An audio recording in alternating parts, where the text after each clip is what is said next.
Good morning. I have everybody's credential here, badges. Thank you very much for being here on this third day.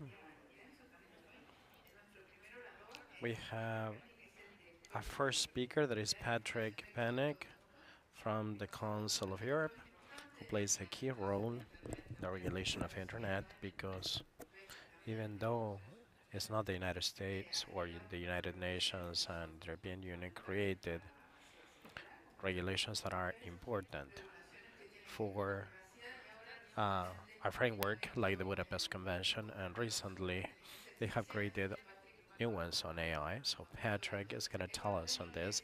He's going to be speaking English. He speaks very good Spanish because he's from Belgium, but he's going to be speaking English. So if you need uh, headsets for the translation, please request your headsets. Thank you very much. Thank you very much. And later, during the morning, we will have Christopher Painter. He was the first cyber diplomat in the world. He worked for Obama, and he's responsible for the GFC Global Forum of Cyber Expertise. He's a part of the school. He's going to be online.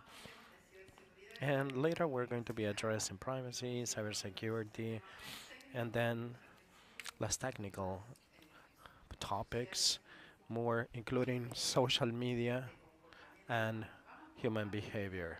Patrick, are you there? Patrick, good morning. Good morning. Everything's okay there? Are you in Colombia or in Europe? Okay, you're in Colombia, so it's like 7:30 there. Good. Greetings from Adrian, Oscar, and all the students that are here. We have your PowerPoint presentation, but you can screen it directly from your computer. Okay? You'll be presenting directly from your computer, right? Yes, from here. Okay, I know that you play a key role in the Council of Europe, that you speak very, very good Spanish, but you're going to be addressing your talk in English because it's more convenient. Thank you very much for always being here with us and supporting the school. Thank you very much. For us, all yours. So much, Olga. It's you know I would prefer to be there with you in Argentina, but right now I have a meeting here in Colombia. As you know, I'm in charge within the Council of Europe of everything to do with data protection, cybercrime, digital cooperation, digital companies, and artificial intelligence. And artificial intelligence is actually the latest or the newest element of my workload, basically, and of our achievements as well. And I will say a few words about that. I only, unfortunately, have until 8:30 because I'm participating here in the Latin American network on data protection, which is very well functioning. And actually, Olga, some of your former participants to the South School on Internet Governance are actually here as persons who are responsible for data protection in their own country. Gonzalez from Uruguay, for example, told me this morning that he participated in one of the sessions of the South School on Internet Governance. So he sends his regards and he hopes that you will remember him.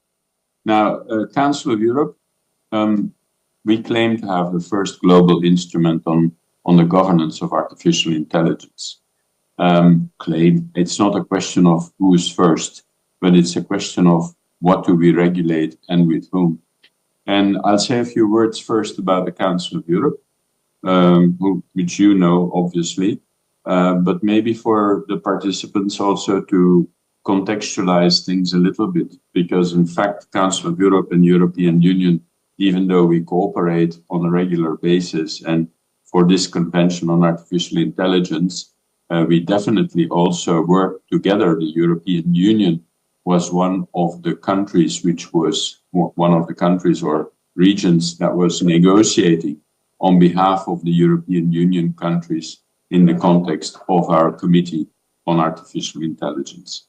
If I'm going too fast, let me know, because the subject matter I have in my head, so I tend to go maybe a little bit fast, so don't hesitate to interrupt me if you need more time to listen to what I'm saying. Council of Europe, Europe's largest intergovernmental organizations. We have 46 member states. We also have 5 observer states, including Mexico. And you probably also know about the European Court of Human Rights, which is part of the Council of Europe system, and obviously the European Convention of Human Rights, which was basically elaborated in early 1950 and was actually based on the International Convention on Human Rights. So we have tried to be a pioneer in globally binding, legally binding instruments, which are usually translated in the form of treaties or conventions. Right now, we have 225 treaties. The European Convention on Human Rights was treaty number 4, and now 75 years later, we're at treaty number 225.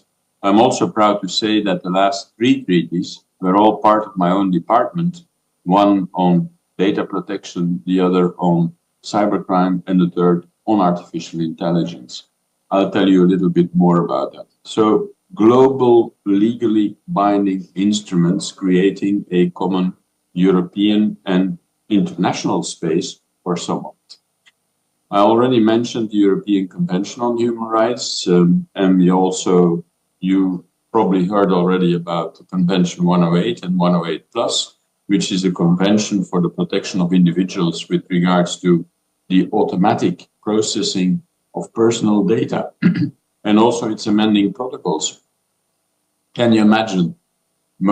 I'm sure that participants in the room were not born in 1981, and it was well before the age of computers that we already worked on this automatic processing of personal data. I'm always amazed that actually we were so foresightful.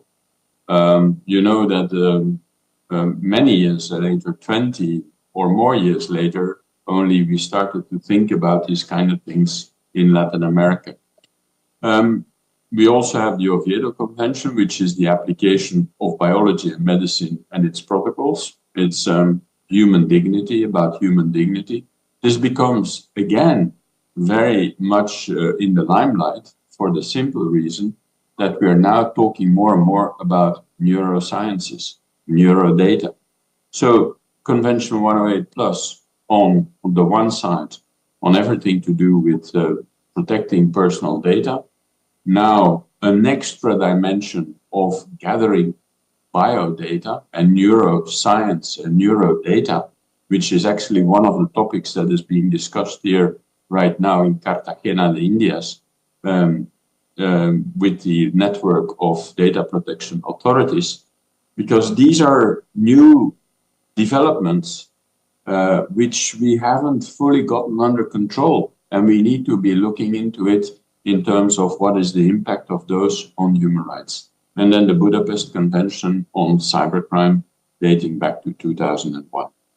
Now, we started, I'm not going to go in much detail about how we started on artificial intelligence. In fact, in the media sector, which was also under my parameter, we started first looking into the manipulative aspects, the manipulative capabilities of algorithmic systems in the media sector, because we were confronted with everything to do with fake news, as it was called at the time, disinformation, the misuse of the internet. And therefore, we from there moved towards an ad hoc committee on artificial intelligence. We looked in 2019 to 2021. For those of you who remember, 2017, 2020 was basically the epoch, the era when all governments, all companies wanted to develop certain kind of ethical standards with regards to the use of artificial intelligence. So we were looking into what are these ethical frameworks, what is missing in those frameworks, what are the legally binding instruments that exist, and do we need something like a new convention or a treaty on artificial intelligence? And the conclusion was, yes, there are certain items which are not covered by the current legislation throughout the world. And therefore, the Committee of Ministers of the Council of Europe decided that we should develop a framework convention on artificial intelligence and its impact on human rights, democracy, and the rule of law. I think that you have to take as a basic premise. As Council of Europe, we only work towards human rights, rule of law, and democracy. And the impact of technological developments, the digital world, on those aspects of human rights, democracy, and the rule of law. So that succeeded then because the Committee of Ministers gave us a mandate that ended actually on the 15th of March of this year, and which was to negotiate this framework convention on AI, human rights, democracy, and the rule of law. We are currently also working on a methodology for the risk and impact management of AI systems from the point of view of human rights, democracy, and the rule of law, the so-called Uderia methodology, because it's not sufficient to only have a global framework convention, but we also need to be able to implement it, and that is what we are currently doing.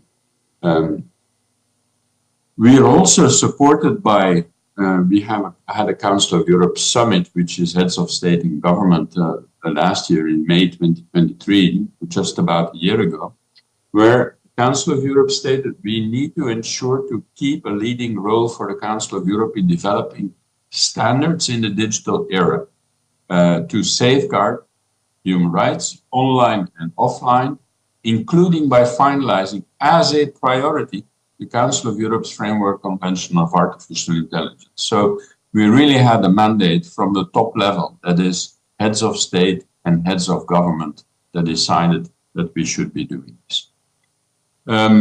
Important is that it also has a global character. Olga knows that we are always involved. I mean, there is a major difference, I would say, between the approach of the European Union on the one side and the Council of Europe on the other side. Our starting point is always that our conventions are open to non-member states. And that is crucial, because how can we, as an international institution, as a European institution, say that we're going to develop standards for the world without involving the world? And that is important. So from the start, not only the observer states, which for the Americas include Canada, the United States, and Mexico, but also the Holy See and Japan, a number of countries joined our work in the negotiation of this convention, and a number of them are from Latin America: Argentina, Costa Rica, Peru, Uruguay. Not in the least, not because I visited Olga in Buenos Aires in July last year, but primarily because there was an awareness that the necessity for those countries to participate and give their opinions in the elaboration of such a convention. And that was very important. I can tell you, Argentina played a very active role in all of this, alongside Mexico. Other countries were maybe a little bit more silent, but you can imagine that when you want to regulate artificial intelligence, you cannot do that without having the major players on board that support the same value system that you try to achieve. So we also had a participation of civil society and industry. We had what we call the multi-stakeholder involvement, and I'm sure that you have heard about that, speaking about internet governance before. That basically means we wanted to involve the technical community, the business partners, the civil society partners, and the academia. So there was a very high, extensive involvement of all those representatives. And here's a list. I mean, I also shared with you the PowerPoint presentation, both in English and Spanish. So you will be able to look at those that were invited to participate in those negotiations. A question that always comes back, and how does that refer to the other institutions? Well, we have a cooperation network that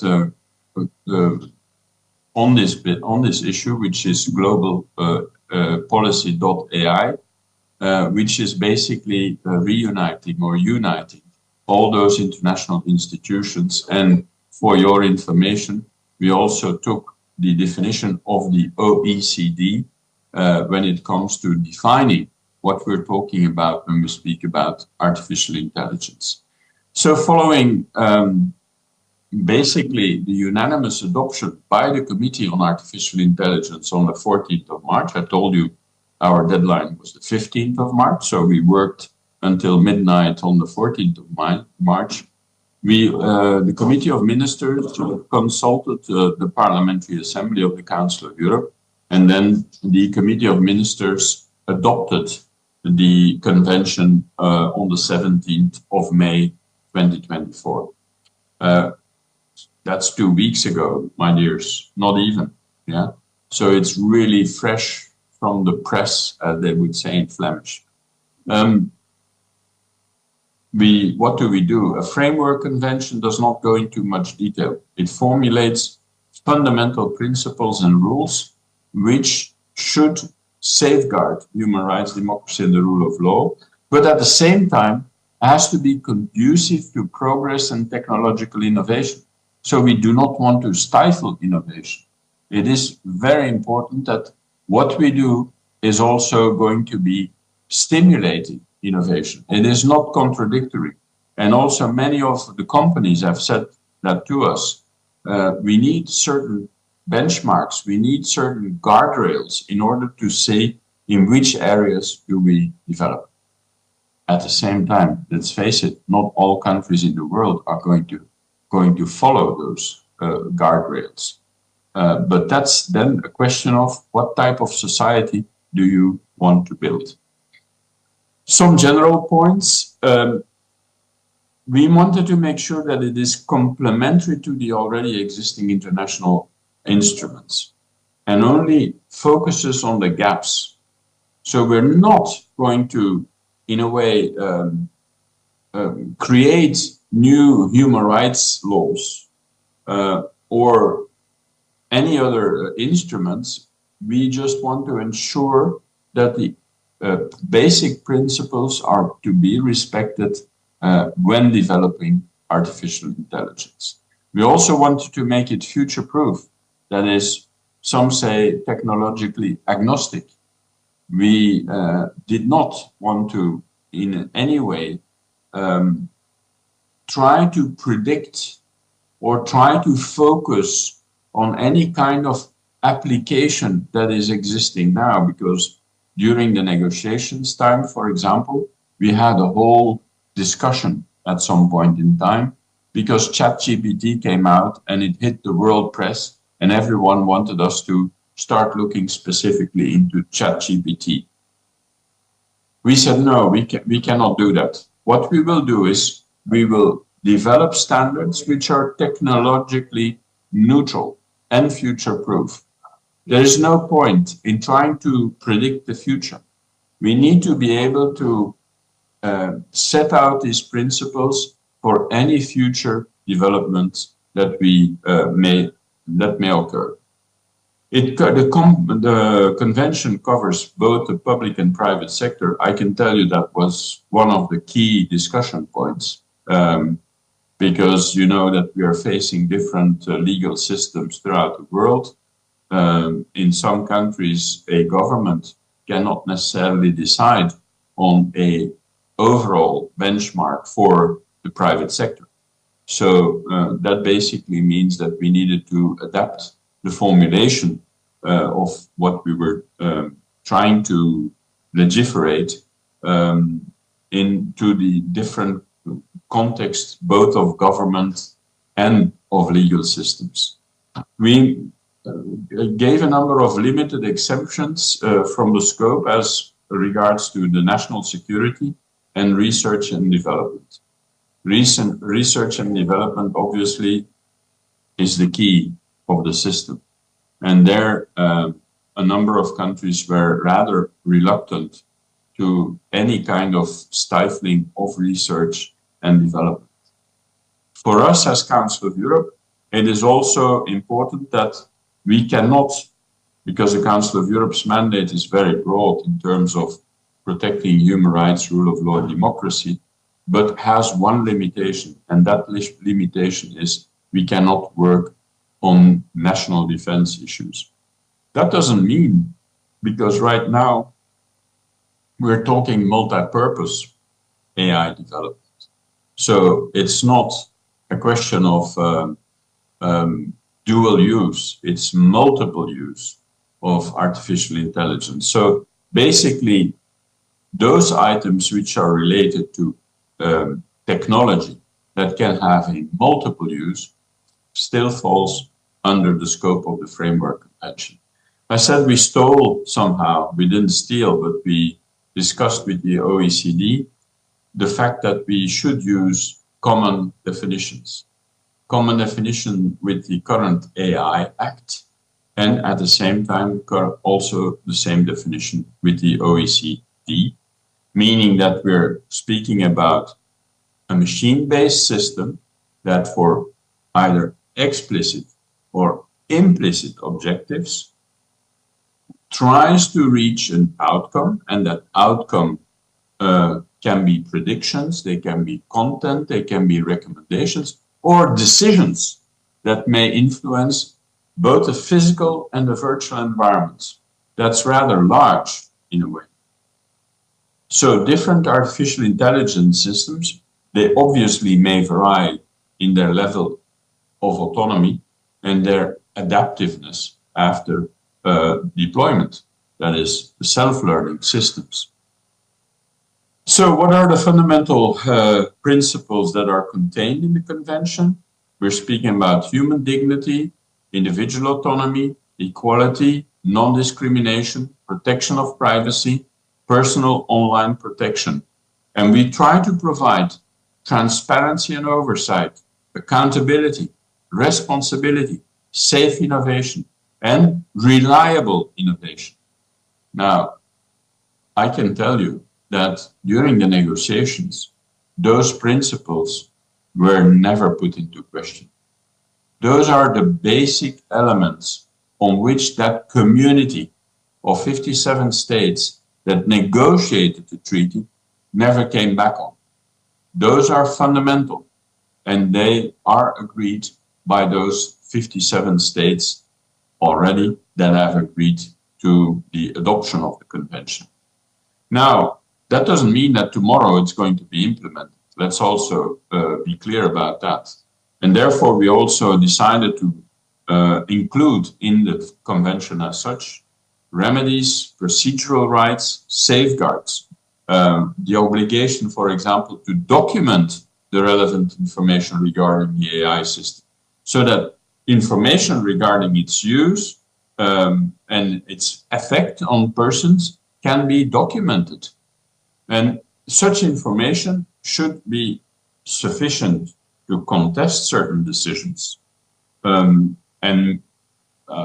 basically which are made or substantially based on the use of AI systems and the use of the system itself. So we can question, we have to be able to question the use of the application that is being used.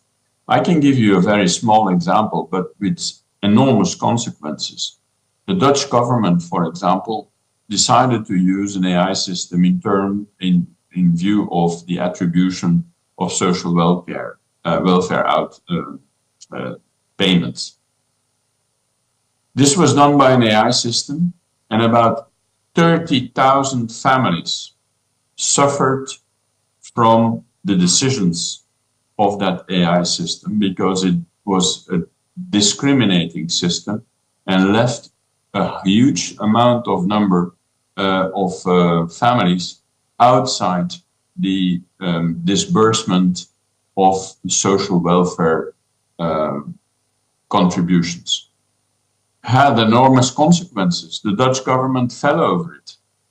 So if we have no effective possibility to lodge a complaint to the competent authorities, and by the way, those competent authorities, apart from being the legal system, the judicial system, a number of countries are reflecting on which would be the competent authority. Are we talking about creating a new authority that will be dealing with AI systems? Are we thinking about using existing authorities, such as the Data Protection Authority? I just heard from the colleagues here from Brazil that they decided that the Data Protection Authority will be the one in charge of complaints to the authorities about the remedies and about the in order to be able to contest the decisions which are being made. That is important, and it's a development that is going to take place now. Not everyone is prepared for it. It's novel and will have serious consequences in the coming years. We also made sure to provide effective procedural guarantees, safeguards and rights, and a provision of notice that one is, for example, interacting with an artificial intelligence system. That is important because more and more today, when you contact any kind of interlocutor, you may be confronted with an artificial intelligence system and you wouldn't know. So there is a provision of notice that one is interacting with an artificial intelligence system. It also means that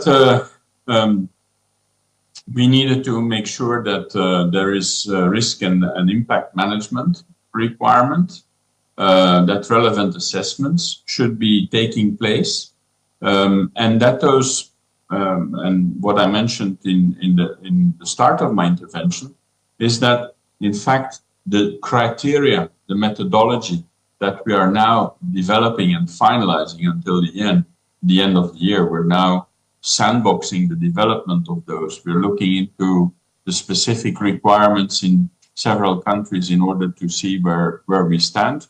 But that we have to make those impact assessments and they have to be carried out iteratively. So sufficient preventive and mitigation measures, introduced bans or moratoria are foreseen. So that basically means that what we call, and what is in the AI Act, I'll say maybe a few more words about the AI Act afterwards, which takes another approach. But within the AI Act, you have what they call the red lines. What are the high-risk developments of AI that should be banned? And we introduced in the convention, which is more global, also the possibility to introduce bans or moratoria on certain applications of AI. And in order to do that, we are now developing this impact assessment tool that will be adopted by the committee by the end of this year, which it gives detailed guidance on risk and impact management issues. I said I would say a few more words about the EU. Remember, the EU is the 27 countries, which are it's a supranational institution, not like the Council of Europe. Council of Europe is an intergovernmental institution. The European Union is a supranational institution. So the EU has recently adopted a regulation laying down harmonized rules on the placing on the market of AI. It's a complementary instrument. Our instrument basically addresses through international cooperation the key elements that should be included in AI development. What the AI Act does for the member states of the European Union is replacing the domestic legislation in the member states through a directly applicable AI Act. The difference in starting point, so you see the difference already in the scope, that is, the European Union is going to deal with the 27. I'm not saying that it's not going to have an impact on the rest of the world, but they are regulating within the European Union, whereas we are looking at a much more global perspective with those 57 states to start with, but we also already have interest from African countries to be able to join in. The difference also is that the European Union takes as a starting point the product, the AI applications.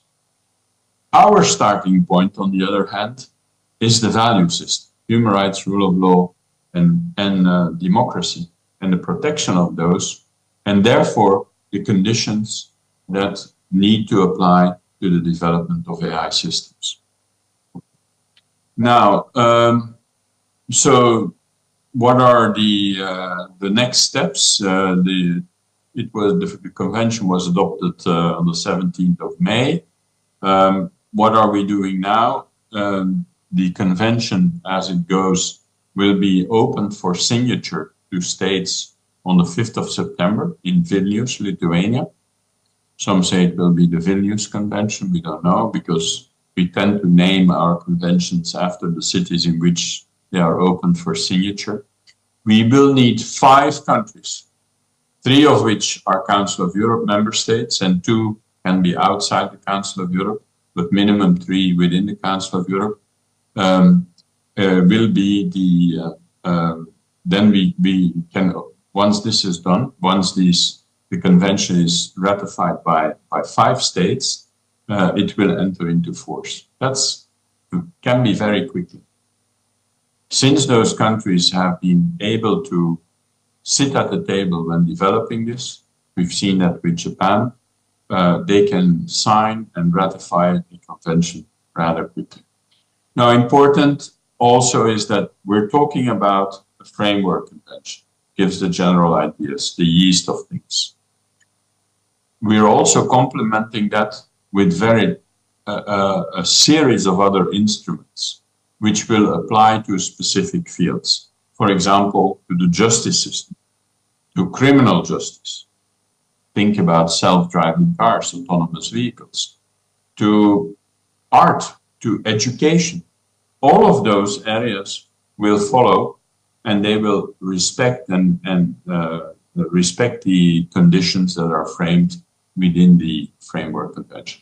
I will stop here, so to leave you 10 minutes or so to ask questions. I'm sorry I don't have more time, but as I said, we will be discussing here in Cartagena, we will be discussing the impact of neuro data and neurosciences and the connection between data protection and neurosciences, and obviously also with artificial intelligence.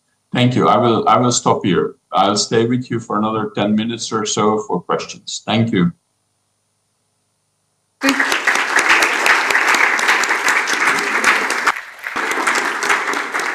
Thank you very much, Patrick. I have some comments, questions. Do we have comments, questions from our dear fellows? Yes, 1 second. In the meantime that I get my microphone for the fellows, I just was wondering, when I was seeing the protest from many, that their voices have been used for advertising or maybe in not authorized ways. Thank you. And I was wondering which would be the impact of all this new regulations about artificial intelligence in the real life of people. It's maybe a kind of a philosophical question, or maybe a question that we cannot answer, but I wonder how our lives will be impacted by several regulations that are being developed, European Union, Council of Europe. And I go to the question to our fellow, it's de este lado. Patrick habla bien español, así que yo puedo ayudar con la traducción. Sí, en español. I can help with the translation anyways.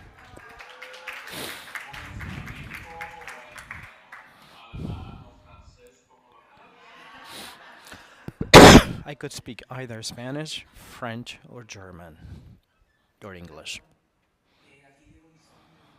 My name is Unisoni from Chile.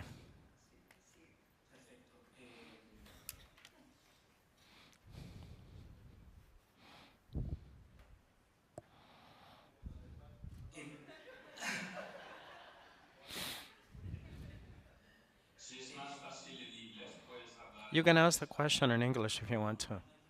No, not a problem. We know full well that the European Union has had an impact on the regulatory framework at the international level, especially since we started with the GDPR,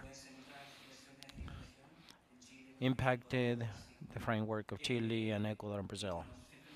So we were wondering with the new AI law in the European Union if that is going to affect similarly our frameworks, considering that the European law responds to the reality in Europe, and I do not feel that cannot be extrapolated to other countries in a very simple way.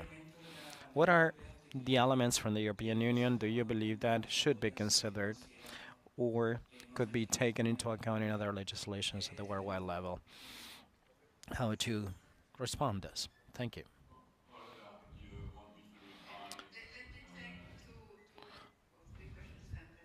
So we do more profit of your time. ¿Español o inglés? Español. No, okay. Hola, buenas tardes. Soy My name is Seyon Kosher from Colombia. I was wondering on the regarding the Council of Europe, how they conciliate or combine or converge the European or the rules from all over the world, because in America you have more a commercial aspect of it, and in Europe you focus primarily on the principles and rights, and in Asia target at cooperation or socialist. So when you have mainstreams that are different across the world, how do you converge this in a single rule? One more question.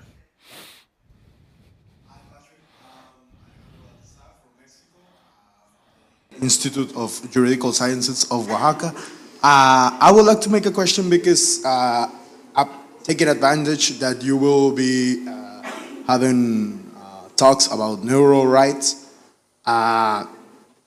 With this approach of not trying to develop new human rights laws or any new laws, new regulatory tools, what will be the indirect protection channels that we could use to protect neural rights? Because neural rights will be very linked to internet governance, because that's basically what it's going on, I think, with these new social media platforms that are affecting neurological aspects of the human biology. What would you think that are the mechanisms that the European legislation in general offers to protect this new scope of human rights? Thank you. Okay, that's it for the moment. Thank you. They're all very, very pertinent questions. And let me start by reminding you of one thing. That is that the Council of Europe was established in the aftermath of the Second World War, 75 years ago already. And at the time when we developed the European Convention on Human Rights, it was basically meant to say there is a number of developments in our democratic societies that we want to avoid. First thing being, we do not want another war, another global war to happen with all the human rights abuses that it entailed. That is a starting point. So when I was saying that's a different starting point from the European Union, which is far more product-based and has the intention of preserving the values within a given context, which is the 27 member states of the European Union, Our approach is more global. Now, it also basically means that our starting point is to work with that community of values that intends to support those basic values, that intends to support human rights, the rule of law, and democracy. So it's not, and technology is not value free, as we know. Technology can support the value system and the society that we want, or can destroy it. And that is the fundamental choice that we have to make as an international community. What is the type of society that we want to live in? What do we want to preserve? And obviously, when it comes to, and to answer the question that comes from Chile, the starting point, for example, of the GDPR, again, is Europe and the European market. That is, how do we make sure that the criteria regarding privacy are being maintained or upheld in those countries with which we are in economical relations. And that has been translated in many bilateral agreements between, on the one side, the European Union and other countries, for example, the United States, which have a different approach to privacy. We're not going to say that even if we share those fundamental values together, it doesn't mean that the application of those is going to be the same. And there we need to be able to adapt and take that into account. The GDPR, in my opinion, and that's a little bit what is being trying to, that is being trying to be in some way imposed on the rest of the world that wants to cooperate and have economic relations with the European Union. Our starting point from the data protection perspective, namely Convention 108 and Convention 108 Plus, is the joint development of those standards. They are compatible with what the GDPR is doing. And the Convention 108 and Convention 108 Plus are elements in the adequacy decision of the European Union. So there is a certain convergence in there, even though we're not the same. Now, from Colombia, the question, regulation, the approach of regulation.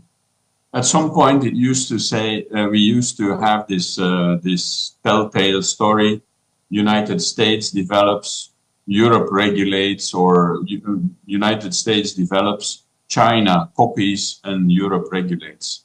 With AI, my dear friends, that is no longer the case. There are several poles which are indeed on the one side focused on the United States, but on the other side on China. So if we want to regulate something, because there Europe and the European Union is running behind, if you look at the figures on how AI is being developed, Europe is running behind. So we need to be able to say that community of values, what do we share and how do we want to ensure that AI is not going to serve for social control or is not going to serve for social scoring, but is going to be used to underpin the basic values that we stand for. And Alejandro, also on neurosciences, well, the investment of business, my dear, is such that they have been investing quite a bit, not only in emotional intelligence, but also more and more in neurosciences. And that poses very concrete questions to which extent are we actually being, and coming back to our starting point on algorithmic systems, to which extent can algorithmic systems especially when they can use not only rational data, but also emotional intelligence, and in the future more and more neurosciences. How are we going to preserve our independence, our autonomy as individuals, as society, from the technology? I will leave it at that because I will need to run now. So thank you very, very much for listening to me, and I hope very much that I will be able to participate in real the next time. Greetings also to Adrian. I saw him running around, so my best greetings to all of you. Take care. Hope to see you. Hope to see you somewhere in the world this year soon. Have a nice time in Colombia. Enjoy the good coffee there. Bye. Yes, thank you. Cheers. Very interesting and very generous with his knowledge. Let's see what happens with these AI regulations. Let's see what happens, because the Budapest Convention had something similar. I was unaware of what he said, that the European Union makes regulations that are the beacon of hope for regulations to impact somewhere else. However, they don't impact directly, they are not binding with Latin America. However, the Council of Europe creates conventions that other people can join or can adhere. Argentina and others have adhered to the Budapest Convention. Vinculante, being binding to the national legislation. You need to modify this and adapt them so we can be in line with the convention. Like GDP, and unlike GDPR that created the impact, but countries review their data protection laws or not. I mean, that was in line with the legislation, their own legislation. Okay, Chris.